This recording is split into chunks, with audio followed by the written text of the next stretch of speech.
Yo, what's good YouTube? GZTV back with another video, and in this video we are closing out our night of YouTube content. Later tonight, possibly, I think after this I'm going to take a nap. I'm actually working on this paint project to make some shirts for the Metro Boomin album. I'm planning on designing something and maybe posting it. I don't know, but yeah, we have 7 games to talk about today. Tomorrow there's going to be 8 games, so right now we had 7 games to work with today. Not a bunch of super good games, I could probably point out maybe 4. That's still a pretty decent ratio, but there were some bad games, including Mavs and Knicks. This game was a shit show. Mavs with Luka Doncic and Tim Hardaway team up in a 21-point win over the Knicks. Luka Doncic, the best scorer in this game, to no surprise. Tim Hardaway, great scoring night for him. He played his former team here, and yeah, Dallas Mavericks got it done pretty easily. Tim Hardaway, tough shots fell. Jalen Brunson was passing the ball. Spencer Dinwiddie was hitting shots. R.J. Barrett was hitting some tough shots. Luka hit a half quarter, but he couldn't beat the buzzer. But let's get into the box score. This video, I don't plan on this video being that long because I'm gonna take a nap before the Fortnite season comes out. So yeah, looking at the box score, we had a 28-point performance for Tim Hardaway. Luka, who is continuing an MVP run this season, he put up 30 tonight, and now they went from a bad team to an alright team. So hopefully they can pick their shit back up. The bad part about having my window is open is I can hear these dumbasses from all the way up here. I don't know why people talk so fucking loud, but let's look at the Knicks here. 24 points for Julius Randle, and off the bench, Emmanuel quickly put up 23. He shot 40% from 3. Not a good game scoring-wise for Mitchell Robinson. He did shoot 50%. As a whole, I think we need another guy on this team that can consistently put up 20 to 25 points a game. Obviously, Mitchell Robinson isn't going to do that. Obviously, him doing a little better could go a long way. 2 points, 6 rebounds in full starter minutes. Really, not that good of a look for him. I mean, they need to give him some more offense.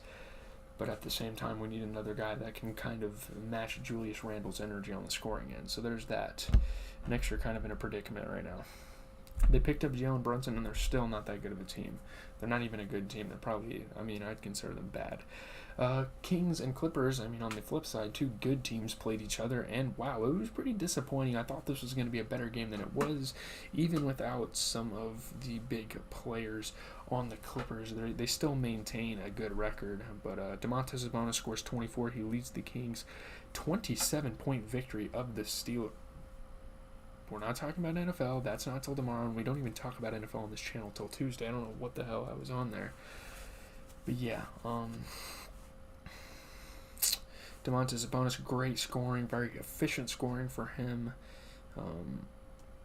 Probably the worst loss of the season for the Clippers. Although they are a very undermanned team, still there should be no excuse for them to lose like this. Keegan Murray getting to the rim and playing with some pride. Sacramento Kings, drowning out any noise from the Clippers or anything. They have a really good fan base. I really appreciate the Kings fan base. Smooth offense for De'Aaron Fox. Robert Covington, he got some tough shots to fall. Amir Coffey as well, but man, this was, I don't know about it. You get a 24-point performance for Domantas Sabonis. Only missed 1 shot the entire game, and it wasn't a 3-pointer. He went flawless from the 3. We also had a 23-point performance for Keegan Murray. So yeah, this team is looking damn good. They have guys that can step up and play some good basketball. It doesn't have to always be the De'Aaron Fox show. Looking at the Clippers, really the only good performance was of Vika Zubac, putting up 13 points and 15 rebounds and only missing 1 shot the whole game. Obviously, starting Amir Coffey really isn't ideal for this team. The rest of the guys, it's like, okay, we can get away with starting these guys, but I don't know about Amir Coffey. I think, obviously, having Paul George back would have helped in that case. He only put up 3 points, 2 fouls away from fouling out, didn't make a 3, shot 20% overall field goal percentage, a 3-1-2 stat line as a starter playing the most minutes on this team is pretty disappointing, if I do say so myself. But anyways, moving on to Bucks and the Hornets. Giannis Antetokounmpo-less Bucks cruise to a 9-point win over the Hornets. I wouldn't say that's cruising. Bobby Portis, good scoring night, obviously without Giannis and without a lot of the stars over time. He's been playing really good for this squad. Yeah, obviously missing their star and Giannis, they still won. Bobby Portis hit some tough shots. Brook Lopez, the front runner, by the way, for Defensive Player of the Year, getting to the rim and blocking shots. Terry Rozier had some nice shots for the Hornets. P.J. Washington was passing the ball around. Jalen McDaniels had some smooth plays. Man, it was the Bobby Portis show for the Bucks. He put up 20 points and he shot 50% from the field. So shout out to my boy Bobby Portis for leading this team to victory. Looking at the Hornets side of the ball, you get a 21-point performance for McDaniels. He shot 40% from 3. You get 13 points and 11 rebounds out of Mason Plumlee, 67% from the field. 26-point performance for Terry Rozier, good game there. Kelly Oubre as well with 20. P.J. Washington went scoreless in 33 minutes. Yes, you heard me. He took 13 shot attempts. I mean, all he had to do was put up double-digit numbers tonight, and they would have beat this damn team. But no, 0 for 13, 0 for 3 from 3. Whew. It is what it is. And, I mean, going back to the Clippers, I mean, obviously they don't have a guy on the floor that could put up 30-plus consistently, so that's kind of their problem. But Magic Raptors didn't expect much of a game, didn't really get much of a game. OG Anunoby matches his season-high 32. The Raptors beat the Magic by 13 points. Yeah, one of the best scoring nights of OG Anunoby's season. Pascal Siakam scoring the ball, grabbing rebounds for the Raptors, did great there. 8 straight losses for the Magic. Tough, but obviously they're tanking. They don't really give a shit. Christian Koloko made some at-the-brim plays. Bull making some pretty impressive plays despite a loss for the Magic. You know, he was dunking on the ball, blocking shots. Block after block for Bull. He was playing good tonight. Fred VanVleet passed the ball pretty well. Coast to coast for Bull. He did not care. He plays with so much aggression, and it's become like really respectable at this point. So much aggression, so much. He just wants to win. He wants to like be successful. I don't think anyone on the Magic played good. Obviously, Bull was their best player, but I'm not gonna say he played good. But this was a pretty horrendous performance for the Orlando Magic. They literally started Mo Wagner. That is disgusting. Maybe if Mo Wagner or somebody else would have competed with Bull as a starter and put up 15 to 20 points, they would have won this damn game. Shot at 3 and missed it for Mo, and he ended up with 5 points and 4 rebounds in 22 minutes. Yeah, it's not looking good right now for the Magic. Obviously, they're in rebuild mode, but still. Like, go out with some pride. I mean, that's not a good performance for a team there. Pascal Siakam, 26 points, 10 assists. He ended up shooting 60% from the field. You got a 32-point performance out of OG Anunoby, 50% from the 3. Scotty Barnes had a pretty good game as well, 17 points, 14 rebounds. He shot 80% from the field. So, yeah, man, shout out to the Raptors. They needed a break in a game like this. They've played some pretty tough opponents recently. Thunder Timberwolves is the next bout here. Shai Gilgeous-Alexander and the Thunder post a physical win over the Timberwolves. Shai returning to action for the Thunder and having a good scoring night as always. The early ejection for Rudy Gobert, they were able to kind of take advantage of that, and they ended up winning by 7. So, very, very chippy game. A lot of ejections, not a lot of ejections, just a lot of like back and forth, a lot of getting in their face. Rudy Gobert tripped Kenrich Williams, and he ended up getting ejected from the game, so not a good look on his part. Jalen Williams was hitting some shots. Anthony Edwards for the Timberwolves was passing the ball around pretty well. I mean, he was playing defense, stealing the ball. Anthony Edwards might damn near be up there for Defensive Player of the Year as well. And on the offensive end, he's no different than he is defensively. Had a couple good shots that game. But let's take a look at the Thunder. 33 points for Shai Gilgeous-Alexander, 50% from the three, and you get a 21 point, 12 rebound performance for Josh Giddey, shooting 50% from the field. So, yeah, great performance for the Thunder. You look at the Timberwolves, you get 27 points out of D'Lo, which you can't say you get that a lot. 33% from three. Anthony Edwards ended with 26. He put up 33% three-point shooting.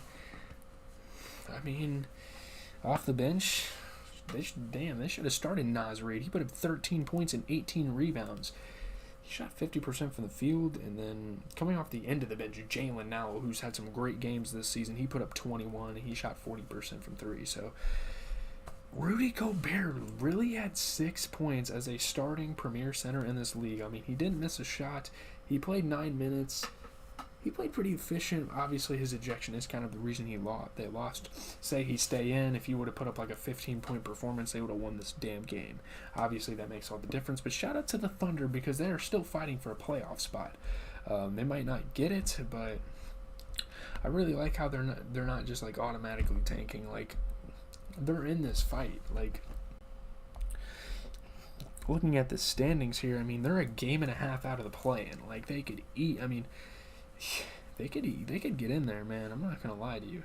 They have a better, like, right now they're better than the Lakers. They literally are better than the Lakers, the Rockets, the Spurs. Man, the West is like, I don't know. They're pretty good. The West is pretty damn good. But moving on, Rockets, Warriors. Andrew Wiggins scores 36 points. He leads the Warriors past the Rockets. Practice makes perfect. Andrew Wiggins kind of talking about how many three-pointers he takes during practice. He wants to feel good out there, and it definitely paid off this game. Very silky moves for Steph, getting to the rim, getting tough shots, spinning around defenders. Draymond hugging a referee. That was kind of like a Shaqtin moment. That was funny. The Steph Curry-Jordan Poole connection was pretty strong this game, and Poole threw it down. Jordan Poole was passing the ball himself as well, passing it to the team that usually makes the passes, Draymond Green, for some nice plays. So, yeah, I don't really have a whole lot to say. I didn't watch a shit ton of basketball today. I did watch a decent amount, but not too much. You get a 20-point performance for KPJ here, and off the bench, Terry Eason, sorry. He put up 13 points and 10 rebounds as a rookie off the bench, shooting 60% from the field, so that's something they can look forward to. Speaking of rookies, Jabari Smith definitely struggled in this game, but then again, not a lot of people really stepped up. I mean, he only had 6 points and 5 rebounds in 23 minutes and didn't make a single three. This Rockets team needs a guy that's 25 plus every game. Like, that's really what they need. They're not going to really get it just yet, but that's something you got to kind of look forward to out of them as they rebuild and develop their players. Looking at the Warriors side of the ball, we got 36 points out of Andrew Wiggins, 80% three-point shooting. He played fantastic. Steph Curry, possibly going to make an MVP run this year. He put up 30 points and 10 assists. And then Jordan Poole. I don't know if Klay Thompson just didn't play, but Jordan Poole in place of Klay Thompson, he ended up with 21. So I think they should bench Klay Thompson personally. I don't think he's really consistent enough to be a starter in the NBA, to be honest with you. But it is what it is. You can't really do anything about that. Moving on to the Trailblazers and Jazz. Not a lot to say about this game. Anthony Simmons, great scoring, great three-point shooting. Kelly Olynyk was hitting some shots. Probably the best game of the night. Jordan Clarkson was hitting some shots. Greg Brown was getting to the rim and slamming it down. Jeremy Grant hit tough shots. Just kind of an offensive game here. Oh, shit. I should have talked about Anthony Simons is most improved. I should have put that in the video title because he ended up with 45 points and 60% overall shooting. Yusuf Nurkic, 15 points, 14 rebounds, 50% from the field. Jeremy Grant, 33 points with 40% three-point shooting. Without Damian Lillard, honestly, this Trailblazers team is looking pretty nice. Like, I think they're a good team even without Damian Lillard. I think and they played a good team tonight. Like, no doubt about it. Man, Anthony Simons, he played great. Looking at the Jazz, though, you get 21 points. I mean, Lauri Markkanen continue to play like an all-star. He puts up 21 tonight, 67% from 3, and then you get 24 for Jordan Clarkson. I don't really have any complaints for the Jazz here. I think it's a cohesive unit. I think they play pretty well together. Maybe there are a couple complaints, but overall, I think they did their job. I think they did what they were supposed to do. Yeah. They just lost a game against a guy that put up 45 points and hit 7 3-pointers. There's not really much they can do about that. I don't really have anything to say. Tune into my Twitch later, GZTV Live on Twitch, all lowercase. I gotta get to this Metro Boomin shit. I have to, like, I'm designing a shirt for the album, which is gonna be fucking fire. It's gonna be a dope shirt. I don't think I'm gonna sell it to anybody or anything like that, but yeah, leave a like, comment, and subscribe. As always, it is GZTV giving you guys NBA content. I'll probably do a little bit more on my Metro Boomin thing, and then I will probably take a nap for the Fortnite to come out. I wish I was in a different time zone for this, guys. I really do.